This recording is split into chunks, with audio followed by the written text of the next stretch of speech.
So here are some of the arguments I've heard so far. If we get out the EU, we can regulate our products in the way we want. But if we leave the EU, we'll still be bound by their laws, yet have no say in it. But Switzerland doesn't pass any of their laws. Now, you're probably aware of the 4 freedoms of the European Union. And that's free movement of goods, persons, capital, and services. And that persons one is obviously why we have immigration. But those 4 freedoms together give us completely borderless trade among the 28 member states. There are many things that governments can do to make sure that products and services from other countries don't get into their market. And as a law graduate, I know that governments have tried everything to try and protect their own industries, because that's what they do. But I want to talk about 2 concepts that you might not be familiar with.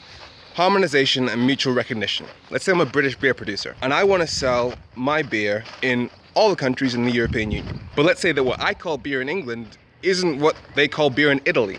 Let's say that they think the beer we have here is too strong, or in Ireland they think it's tap water. That would mean I would have to manufacture, market, and package my product in 28 different ways to match the legislation of 28 different member states. And that's a hell of a lot in terms of marginal costs. And so as a result, I might decide that it's not worth marketing it elsewhere, because the countries where my product isn't allowed to be called beer are no longer attractive to me as a producer. So what the EU did was introduce mutual recognition and harmonization. Mutual recognition means that if England calls something beer, everywhere else has to call it beer. As a result, companies from all 28 member states can market their product in the same way in every single state, saving loads on marginal costs and making other countries more attractive from a commercial perspective. And as for harmonization, that just means the EU decides that beer means this, this, and this, and everybody does it. That means that if we leave, in terms of harmonization, we can either not follow the rules that the EU has set, in which case we'll become less attractive because companies in other countries will have to market their products in our way, which will increase marginal costs, or we can follow it, in which case that brings up the argument of, well, we've left the EU, but we're still bound by their laws and we can't do anything about it. So no,